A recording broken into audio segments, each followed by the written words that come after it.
नमस्कार सूद सर, आपका बहुत-बहुत स्वागत है। नमस्कार जी, बहुत-बहुत शुक्रिया आपका। सूद सर, बहुत सारे अटैक हुए, बहुत सारे लोग घायल हुए, कुछ लोगों की मौत हुई।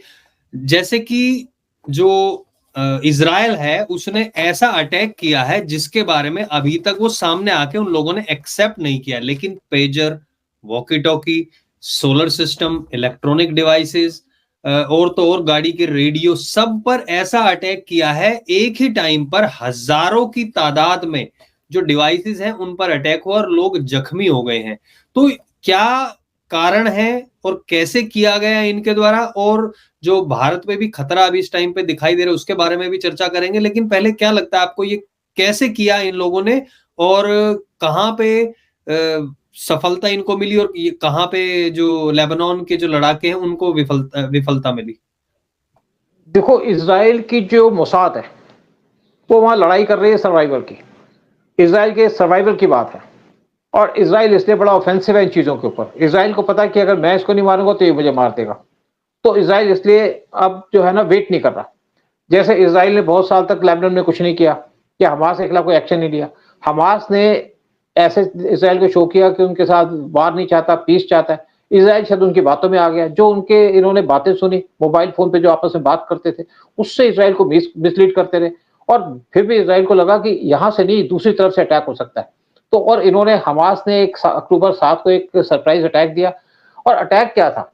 कोई सामने तो आके लड़ नहीं सकते, ये तो डरपोक लोग हैं।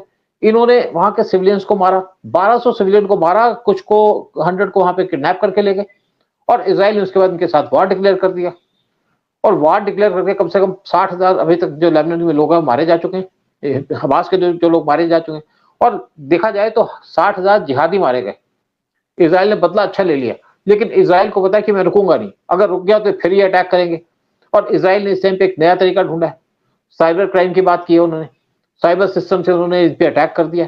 अब देखिए कि जो ये कहा जाता है जो इनकी बैटरी फटी है, जो इनके पास पेजर थे, वो जो साहब पेजर इनको ताइवान से आए थे और इज़राइल की इंटेलिजेंस से ये भी कहा जाता है कि वहाँ पे इज़राइल के मोसाद के लोग चले गए थे ताइवान के अंदर, क्योंकि ताइवान के अंदर जो है यूएस का इन्फ्लुएंस है, इसी तरीके से इज़राइल का भी इन्फ्लुएंस है, इस तरीके से इंडिया का भी इन्फ्लुएंस है और वहाँ जाकर के उन्होंने कुछ वहाँ पे इनके अंदर कुछ मटेरियल डाला होगा या इनके अंदर इंटरफेरेंस की होगी और इन्होंने एक झटके के अंदर जिस तरीके से यहाँ पे लोग मार दिए, यानी कि इनकी बैटरी गर्म हो गई, इसके अंदर क्या सिस्टम किया मैं नहीं उसको जानता। लेकिन जिस तरीके से वहां कहते हैं कि जब लोगों क्या था, पेजर लोग या तो अपने बेल्ट पे साथ में लगाते हैं या जेब में रखते हैं और उनको लगता है कि जो पेजर है वो इंटरसेप्ट किया जा सकता है, क्योंकि मोबाइल फोन से अगर बात करते हैं तो सुनी जा सकती है, लेकिन पेजर से जो मैसेज जाता है वो सुना नहीं जा सकता या देखा नहीं जा सकता। तो उस टाइम पे पेजर पे एकदम कहीं घंटियां बजनी शुरू हो गई, तो लोग परेशान हो गए, घंटियां कैसे बजी, किसी का क्रिमेशन हो रही थी, वहां जा रहे थे लोग और किसी की वहां घंटी बज गई तो वहां पे उसके बाद ब्लास्ट हो गया कुछ देर के बाद और वहां पे लोग मर गए। 25 के करीब माना जाता है लेटेस्ट लोग मर गए और 3000 से ज्यादा लोग इंजर्ड हो गए सीरियसली, और वो ऐसा है कि किसी के पेट में छेद हो गया, किसी के प्राइवेट पार्ट्स में छेद हो गया, किसी के बटक में छेद हो गया और इससे क्या है कि वहां पे हाहाकार मच गया। और उसके बाद जिस तरीके से इसराइल ने बाकी जगह किया या बाकी चीज तरीके से किया या मतलब हिजबुल्लाह के ऊपर अटैक किया, उससे ऐसा लगता है कि इनकी कमर तोड़ दी है। खैर कमर तो इनकी टूटेगी नहीं, लड़ते रहेंगे, क्योंकि दोनों के लिए सर्वाइवल की बात है। इज़राइल का अपना सर्वाइवल करना है और इनके पास जो इनके दिमाग में फतूर है, उससे इन्होंने इज़राइल पे अटैक करना है। और बहुत से लोग कहते हैं कि इज़राइल को ये नहीं करना चाहिए था, ये भी मैं सुन रहा था बात कि इज़राइल ने क्यों ऐसा कर दिया, इनोसेंट लोग मार दिए। कोई इनोसेंट नहीं है, सारे के सारे जिहादी हैं, चाहे आदमी है, चाहे औरत है। तो इज़राइल ने जो एक अटैक किया, इसके ऊपर इज़राइल की इंटेलिजेंस को जरूर अप्रिशिएट करना पड़ेगा। लेकिन मैं भी किससे बात कर रहा था, उसने कहा जी रॉ क्यों नहीं ऐसे करता? मैंने कहा रॉ क्यों मैं करेगा? वही पूछ रहा था, एक हमारी तो रॉ रिक्वायरमेंट नहीं। ऐसे क्यों नहीं करता भारत में ऑपरेशन, और दूसरा भारत के लिए कितना खतरा है ये इस तरीके के से जो एक्सपेरिमेंट हुए, क्योंकि चाइना में ज्यादातर बैटरियाज बनती हैं। तो ये प्लीज बताइए कितना चिंताजनक है भारत के लिए और सरकार इस पे क्या कर रही है? देखिए, अभी जो लिथियम की बैटरी बनती है, ये कहा जाता है व्हाइट गोल्ड है, जो जम्मू में मिला था। क्योंकि हमारे यहाँ रिसर्च हो रही है, हमारे यहाँ एक्सप्लोरेशन हो रही है, यहाँ पे चीज़ों को ढूँढा जा रहा है। क्योंकि इससे पहले हमने बाहर किसी कंट्री में, साउथ अमेरिकन कंट्री के अंदर हमने वहाँ से कुछ उनकी खानें ली थी, जहाँ से बैटरी बनने का मटेरियल हम ले रहे थे, लिथियम बैटरी बनाने का। अगर बैटरियां इंडिया के अंदर बन जाती है तो इंडिया की जो इंपोर्ट है चाइना से वो खत्म हो जाएगी, क्योंकि हम जो है सारी चीजें चाइना से इंपोर्ट करते हैं। चाइना मैक्सिमम प्रोड्यूसर है लिथियम बैटरीज का, और इंडिया इसका बड़ा प्लेयर बनना चाहता है। तो अर्जेंटीना के अंदर इंडिया ने कुछ खाने लिए है, जहां से इंडिया वहां पे वहां से एक्सकवेशन कर रहा है बैटरी बनाने का, और इसी तरीके से जम्मू के अंदर वहां पे भी हमें मटेरियल मिला है जिससे हम बैटरी बना सकते हैं। तो इंडिया कोशिश कर रहा है बहुत सालों से कि यहाँ पे हम अपने आप को सेल्फ सफिशिएंट करें। तभी देखिए जो हमारी गवर्नमेंट बात करती है आत्मनिर्भर की, इसलिए कि हमारी सारी चीजें इंडियन हो, तो इसीलिए हम किसी पे डिपेंड नहीं करना चाहते। और इस टाइम पे जैसे सेमीकंडक्टर है, सेमीकंडक्टर हर एक चीज में यूज होता है, चाहे आपकी कार हो, चाहे आपका टीवी हो, चाहे आपके मेडिकल इक्विपमेंट्स हो, चाहे आपके बाकी इक्विपमेंट हो।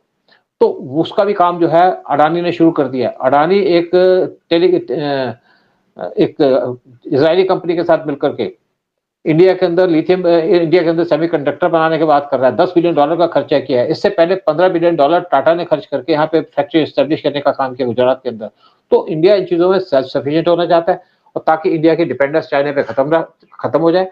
इंडिया ने जब देखिए जब यहाँ पे कोविड आया था, तो इंडिया ने उस टाइम पे बहुत से चाइना के जो प्ले स्टोर्स वगैरह थे उनको यहाँ से निकाल दिया, ताकि हमारा चाइना किस वो ना कर सके। एक हम जो ड्रोन्स बनाते हैं, आज हमारी कंट्री के अंदर जगह जगह ड्रोन्स बन रहे हैं, अमेरिका से भी हम ड्रोन्स ले रहे हैं, लेकिन जो हमारे ड्रोन बनते हैं उसके अंदर एक कंपनी मिली जिसके अंदर चाइनीज पार्ट्स लगे थे। तो इंडियन गवर्नमेंट ने उसको मना कर दिया कि हम डिफेंस के अंदर कोई भी ऐसी चीज नहीं लेंगे जिसके अंदर चाइना की पार्टिसिपेशन हो। हमारे कंट्री से जो जितने मोबाइल थे पहले मोस्ट ऑफली चाइना वगैरह से आया करते थे, लेकिन अब जो 95% जो मोबाइल से इंडिया के अंदर आते हैं, इंडिया के अंदर प्रोड्यूस किए जाते हैं। लेकिन बहुत सी चीजों की हमारी अब भी डिपेंडेंस है चाइना पे, क्योंकि चाइना सप्लाई चेन बना हुआ है वर्ल्ड की, पूरा वर्ल्ड उस पर डिपेंडेंट है। स्टील सबसे ज्यादा चाइना के अंदर होता है, जैसे लिथियम की बैटरी सबसे ज्यादा चाइना में बनती है, और इसीलिए इंडिया चाइना से डिस्टेंस मेंटेन करना चाहता है कि ताकि जितनी भी चीजें हैं, जो छोटी छोटी चीजें हम चाइना से लेते हैं वो इंडिया में बने, ताकि हम चाइना पे डिपेंड ना करें। अगर हम इंडिया के अंदर लिथियम बैटरी बनानी शुरू कर देंगे, सेमीकंडक्टर बनाएंगे, तो हमारी जो इम्पोर्ट है चाइना से वो 50% कम हो जाएगी, और हम खुद अपने आप पे काम कर सकेंगे, और हमारी डिफेंस भी पावरफुल रहेगी। पीएम मोदी का जो एक नारा है आत्मनिर्भर का, आत्मनिर्भर के अंदर जितनी भी हमारी डिफेंस की प्रोडक्शन है वो इंडिया में करना चाहते हैं। तेजास इंडिया के अंदर बन रहे हैं, ताकि हमें बाहर से क्योंकि कई बार क्या होता है कि हमें जैसे रशिया प्लेन बाहर चल रहा है, तो जो सुखोई प्लेन्स हैं उनके स्पेयर पार्ट्स हमें रशिया से चाहिए, रशिया दे नहीं पा रहा वहां पे वार की वजह से, ताकि हमारी डिपेंडेंस किसी पे ना हो। जैसे बफोर गन्स हमने बाहर से ली थी, आज इंडिया के अंदर बनाई जा रही है बफोर गन्स। इसी तरीके से हमारी दूसरी गन्स है वो इंडिया के अंदर बन रही है। हमने एयरक्राफ्ट कैरियर बना दिया ताकि हमें किसी से स्पेयर पार्ट की जरूरत ना पड़े, टेक्नोलॉजी की जरूरत ना पड़े। इसी तरीके से सबमरीन 25 सबमरीन इंडिया बना रहा है $31 बिलियन की। तभी इंडिया बात करता है कि जब चीज बनाएंगे तो ट्रांसफर टेक्नोलॉजी हो, और इंडिया अपने आप को स्ट्रेंथन कर रहा है स्पेशली साइबर सिक्योरिटी के अंदर। आपने देखा था कि जो ईरान के जो साइंटिस्ट थे उसको कैसे मारा, थ्रू सैटेलाइट, ईरान ने।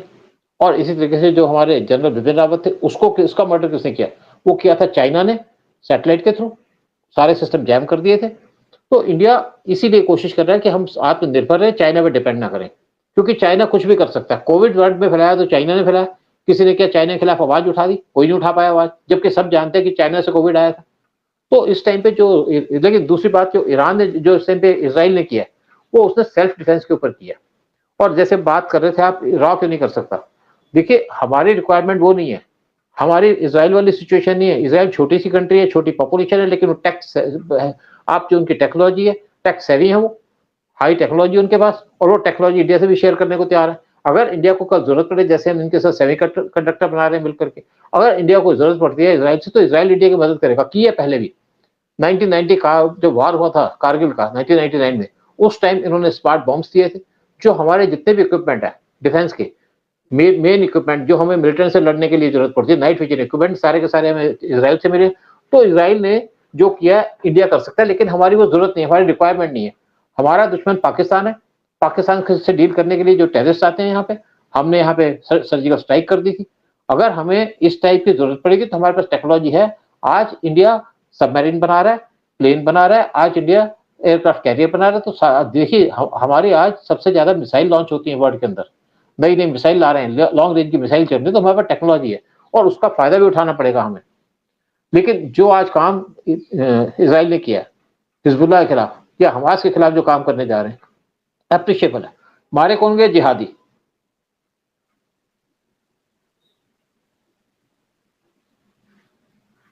एक चीज और मैं पूछना चाह रहा था आपसे, जो अभी 2 चीज़ों के बारे में बात की इन्होंने, या तो साइबर सिक्योरिटी की वजह से हो सकता है, या फिर जो इनका जो नेटवर्क है जिसे सप्लाई चेन अटैक बताया जाता है, और तीसरा एक संभावना जो भी बताई जा रही है, तीसरे पॉइंट के बारे में आपसे जानना चाहूँगा कि जो इनके लोग हैं वो उनके अंदर शामिल होंगे और उन्होंने इस तरीके से कुछ ब्लास्ट की जो चीज़ें हैं वो इम्प्लांट की होगी। क्या आपको लगता है कि ये भी पॉसिबल है?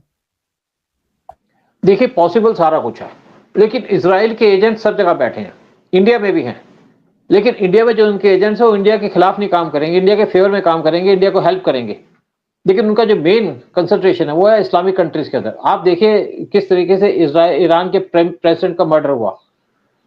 हो सकता है इसके पीछे इज़राइल हो, लेकिन जब वहाँ पे इज़राइल ने ईरान के अंदर हिज़्बुल्लाह के हमास के लीडर को मारा, और जो हाई सिक्योरिटी में था, वहाँ पे उसको मारा, तो इज़राइल की इंटरफेरेंस सब जगह में है। आप टर्की के अंदर एक इज़राइल का एजेंट पकड़ा गया, वो कहते हैं कि इज़राइल का एजेंट वहाँ पे फाइनेंशियल सपोर्ट दे रहा था काम करने के लिए। इज़राइल की प्रेजेंस है इवन अज़रबैजान के अंदर, जो ईरान के नज़दीक है, और इज़राइल की इवन जो इंटरफेरेंस है इज़राइल के एजेंट से पाकिस्तान के अंदर बैठे। पाकिस्तान में तो आप कैसे भी एजेंट बना लो, पैसा दो आपका एजेंट बन जाएगा। वैसे भी वहाँ के लोग पाकिस्तान से नफरत करते हैं बहुत सारे। तो इस टाइम पे जो काम किया गया है, वो बेसिकली जो आपका जो सप्लाई चेन है, मुझे लगता है कि उसके थ्रू इज़राइल ने काम किया, और पाकिस्तान के अंदर यहाँ पे इन्होंने उसके अंदर चाहे कोई उसको डिस्टर्ब किया हो उनके सिस्टम को, और वहाँ पे ब्लास्ट करा दिए। लेकिन इज़राइल की बात को मानना भी पड़ेगा, एप्रिशिएट करना पड़ेगा। टेक्नोलॉजिकली सबसे एडवांस्ड है इज़राइल, छोटी सी कंट्री है, और इज़राइल ने जिस तरीके से काम किया, अपने सर्वाइवल का काम था। जैसे हमने पहले भी कहा कि भाई इज़राइल तो ये काम कर सकता है, लेकिन रॉ नहीं कर सकता, क्योंकि रॉ को जरूरत नहीं है, रॉ की रिक्वायरमेंट नहीं है। हम सर्जिकल स्ट्राइक कर सकते थे, हमारा उससे काम हो गया। और पाकिस्तान अगर तंग करता है तो हम पाकिस्तान का बुरा हाल करके रखा हुआ। मालदीव थोड़ा परेशान किया था, आज मालदीव का क्या हाल है, भीख मांग रहा है। बांग्लादेश है, बांग्लादेश को वैसे बर्बाद कर देंगे। हमें किसी को के ऊपर साइबर अटैक करने की जरूरत नहीं है, हमें किसी को इस तरीके से मिलिटेंट को मारने की जरूरत नहीं है। एक दो मिलिटेंट होते हैं, क्योंकि अब क्या है कि जो हमास की बात करिए, चाहे हिजबुल्लाह की बात करिए, इनके हजारों हजारों फाइटर्स हैं। तो इसराइल को तो इनसे वार करना ही पड़ेगा। इसराइल नहीं करेगा तो ये इसराइल पे अटैक कर देंगे।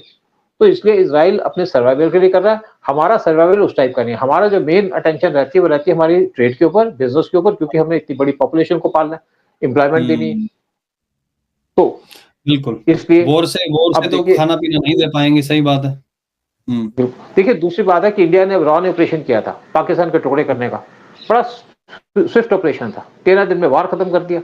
अब मैं किसी अमेरिकन की बात सुन रहा था, उन्होंने कहा जी जो रशिया का जो इक्विपमेंट है वो बेसिकली बकवास इक्विपमेंट है, मतलब कि बेसिकली कूड़े फेंकने वाला है, ऐसी उनकी बात थी। लेकिन यही जो कूड़ा था जो इंडिया के पास था, उससे इंडिया ने 65 का वार जीता पाकिस्तान से, जिसके पास लेटेस्ट अमेरिकन वेपन से। 71 में पाकिस्तान के पास लेटेस्ट इक्विपमेंट थे जो अमेरिकन सप्लाई थे। हमने इस जंग से ही 71 का वार जीता। तो बेसिकली क्या है कि हमारी कैपेबिलिटी, हमारी कमिटमेंट, हमारी फोर्सेस की जो कमिटमेंट है, उससे हम सारा कुछ जीत जाते हैं, कमिट कर लेते हैं। और आज इंडिया जिस जो यहाँ पे एक प्लेन नहीं बना पा रहा था, नेट प्लेन बना था 70s के अंदर, बाकी कोई प्लेन नहीं था। आज हमारे बेस्ट प्लेन बन रहे हैं, 5 जनरेशन का प्लेन बन रहा है, 5th जनरेशन के प्लेन की बात भी कर रहे हैं, क्योंकि हम अपनी रिक्वायरमेंट के हिसाब से काम करते हैं। इजराइल अपने हिसाब से काम करता है, और हमारी, आप जैसे बात कर रहे थे कि हमारे आपस में अंडरस्टैंडिंग भी है। फ्रेंडली कंट्रीज के आपस में अंडरस्टैंडिंग होती है, हमें इजराइल को कहना नहीं पड़ता। जब हमारा बॉर्डर पे स्टैंड अप चल रहा था चाइना के साथ, तो इजरायली इंजीनियर्स यहाँ पे आए, और उनका जो डोम सिस्टम है, जो जो डिफेंस सिस्टम है, डोम सिस्टम, वो यहाँ पे इंस्टॉल कर गए। 3 डोम सिस्टम उनके इंजीनियर आकर के इंस्टॉल करके हमारे जो यहाँ पे इंजीनियर्स है उनको एक्सप्लेन भी कर गए, उनको ट्रेन भी कर गए। राइट। चलिए देखते हैं कि अब जो भारत सरकार जो भी प्रिकॉशन ले रही है, उनसे क्या होगा कि और वो भारतीयों को इन चीजों में संलिप्त ना कर पाए, अगर ये चाइना की तरफ से किया गया है तो। बहुत बहुत धन्यवाद सूद सर, सारी जानकारी साझा करने के लिए। सबसे निवेदन है वीडियो को लाइक शेयर करें। जय हिंद, जय भारत। जय हिंद, जय Bharat. Thank you very much.